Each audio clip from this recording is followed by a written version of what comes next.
எடுத்த உடனே போய் முதலமைச்சர் நாற்காலினா எப்படிங்க அப்படின்னு சொல்லி பல பேர் விமர்சனம். இதையே உதயநிதி ஸ்டாலின் நீங்க கேட்க மாட்டேன்றீங்க யாருமே. உதயநிதி ஸ்டாலின் அவர்கள் எப்ப வந்தாரு நீங்க சொல்றீங்களா? இருந்துட்டு இருக்காரு. எப்ப வந்தாரு?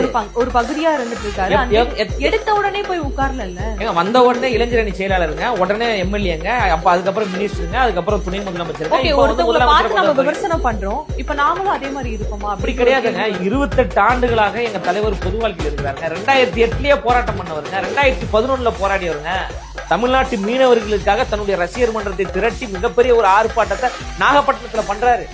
இலங்கையில தொடர்ந்து தமிழ்நாட்டு மீனவர்கள் தாக்கப்படுறாங்க. மீன் பிடிக்க போனா துப்பாக்கியால சுடுறாங்க, அடிக்கிறாங்க, கொலை செய்யறாங்க. பல அத்துமீறல் சம்பவம் நடந்தது. அதை கண்டித்து எங்க தலைவர் அவர்கள் மிகப்பெரிய ஒரு ஆர்ப்பாட்டம் ஆர்ப்பாட்டத்தில் பேசுறாரு. இதே சம்பவம் தொடர்ந்து நீடித்தால் உலக வரைபடத்தில் இலங்கை என்கின்ற ஒரு நாடு இல்லாம போயிருந்து யாரு பேசினா? நீங்க சொல்ற கூத்தாடி தான் பேசினாரு.